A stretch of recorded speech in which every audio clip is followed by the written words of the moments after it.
Hello everyone and welcome back here. I believe the lesson of today is going to be more better than the recent one. More better? More better. Ngo nta kosa nkoze, wowe uvuga ngo more better, iryo ni ikosa. Muri no video rero tugiye kureba 3 common mistakes that people make in English. Tugiye kureba amakosa atatu abantu bakora igihe bavuga Icyongereza. This lesson is very important because it is going to help you correct some mistakes that you've been making for a long time. Iri somo rero ni ingenzi cyane kuko rishobora kuza kugufasha kwirinda amwe mu makosa wajya gukora mu Cyongereza. Do you agree with me? Ese wemeranywa nanjye? Wasubiza ngo iki? Ubwo arabese bavuga ngo yes, I am agree with you. Yes, I am agree with you. Iryo ni kosa rya kabiri. Ni kosa rya kabiri abantu bakora iyo bavuga cyangwa bakoresha Icyongereza. Anyways, let us leave that and discuss about some other business. Discuss about? Just sabwo ntago ari ikosa. Discuss about some other business. Iryo naryo ni irindi kosa. Iryo ni kosa rya gatatu. Discuss about.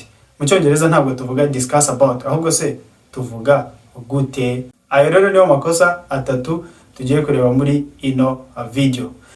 Ariko mbere yuko dukomeza, mwibuke yuko turi kwiga Icyongereza dukoresheje uburyo bwa online. Turacyari kwiga Icyongereza dukoresheje uburyo bwa Google Meet. Muze kunyandikira rero kuri contact ziri kuri screen yanyu, hanyuma dutangire twige Icyongereza. Aho waba uri hose, whether you are in Asia, Africa, America, Europe, anywhere on this world, don't hesitate to text me so that you can start improving your English. Uze kunyandikira kuri izo nimero, hanyuma ukomeze improvinge Icyongereza cyawe. Ikosa rya mbere twavuze kuri more better. More better. Better ubundi ikoreshwa igiye kugereranya ibintu. Hari ikintu twari dufite cyiza, tubonye cyiza kukiruta, icyo kiri better. Cya mbere cyari kiri good, icya kabiri kiri better. Noneho rero abantu bagakora ikosa igihe bagiye kugereranya ibintu. Akavuga ngo this one is more better than this one. Iki kintu ni cyiza kuruta iki. Ntabwo tuvuga rero more better, tuvuga better gusa. Kugira ngo tubyumve neza reka dukoresha urugero. Tugiye muri shop, tugiye kuri shop ahantu bacuruza amatelefone. Tubonye telefone ya mbere, tubona iyo telefone ni nziza. Turavuze this phone is good. No telefone ni nziza. Ako tubaye tuyishyize ku ruhande. Tugiye ku yindi ya kabiri, turavuze this phone is more better than the first one. Telefone ni nziza kuruta ya mbere. More better? Iyo ni ikosa. Ntabwo twari kuvuga more better. Ahubwo twari kuvuga this phone is better than this one. No telefone ya mbere, the first phone is better than the second one. Ntabwo rero tuvuga more better. Kuko better ni adjective, ni comparative adjective. Better rero igenda yonyine ntajyana na more. Ahubwo ahantu hagakwiye gukora more better reka mpakwereke. None se ko twari twabonye telefone ya mbere yari nziza, ya kabiri yari nziza kurushaho. The first phone was good, ya kabiri was better. Noneho tubonye tubireka tujya no ku ya gatatu. Iya gatatu noneho ni nziza kurusha ni ya kabiri. Aho twagakwiye kuvuga ngo this one is more better. Ariko nabwo ntabwo tuvuga more better, ahubwo tuvuga much better. Aho kuvuga more better tuvuga much better. Igihe wari wabonye ikintu cyiza none ukaba ubonye icyiza kukirusha, none ubonye icyiza kurusha na cya kindi cya kabiri, bituvuga ngo this one is much better than the rest. Rero muri iyo case twahita tuvuga the third phone is much better than the first and the second. Twahita tuvuga ngo telefone ya gatatu ni nziza cyane kuruta iya mbere n'iya kabiri. Rero ukoresha better cyangwa better bijyanye na pronunciation yawe, cyangwa ukoreshe much better cyangwa much better aho gukoresha more better. Forget about more better. Ariko uyu munsi nahoze ndi gutembera mu Rwanda, ngenda ndeba imihanda, ndeba ibirunga, ndeba amashyamba, ndeba ibiyaga, ibintu byinshi bitandukanye. And I found that Rwanda is very beautiful. This country is good for tourism. Nabonye ko Rwanda ni rwiza cyane, ni igihugu kibereye tourism. Do you agree with me? Do you agree with me? Ese wemeranywa nanjye? Usubije ngo iki?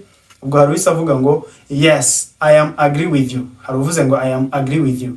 Iryo rero ni ikosa rya kabiri abantu bakora, yaba abagitangira kwiga Icyongereza, abarimo hagati, abageze hejuru, usanga bavuga ngo I am agree with you.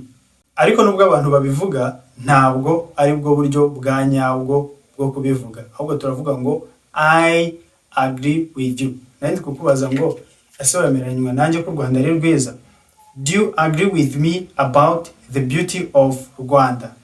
Kwe tuvuga ngo yes, I agree with you. Yego, nemeranywa nawe. Ntabwo uvuga ngo yes, I am agree with you. Kuko agree ubwayo ni verb.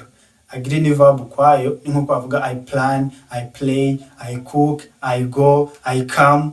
Ntabwo ikenera kandi kantu ka am. Ahubwo dushobora kongeraho wenda about. Igihe waruvuze ngo ego nemeranywa nawe, ariko ugiye kongeraho kuri ibi ngibi nemeranywa nawe ku bwiza bw'u Rwanda.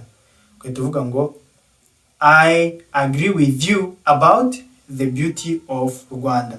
Nemeranywa nawe ku bwiza bw'u Rwanda.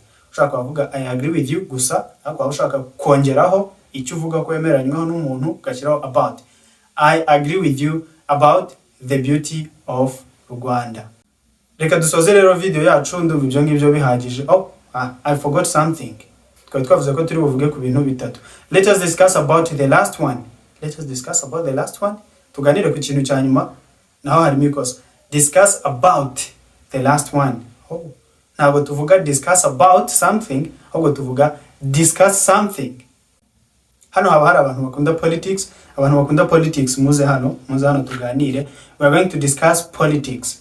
Abadakunda politics na mwe ni mube mugi ariko nabo nibaze. Abadakunda politics namwe nimuze tuganire, twige kuri discuss. Ni gute discuss ikoreshwa?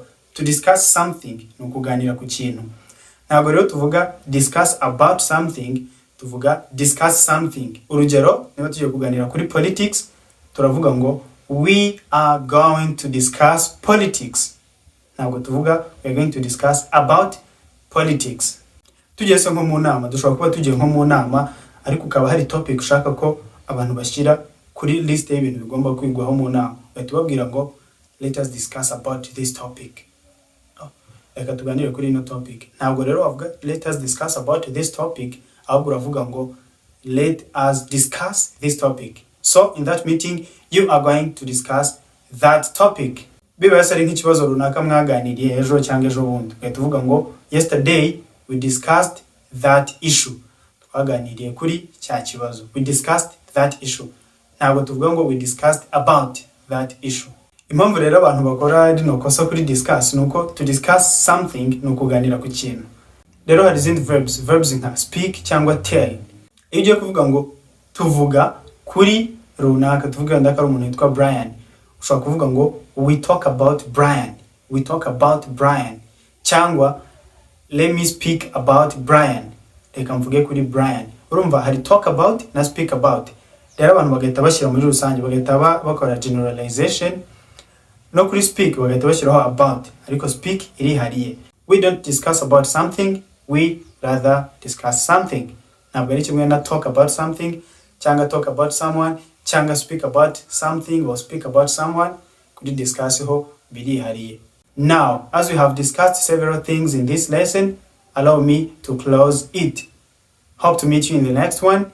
See you. Bye bye.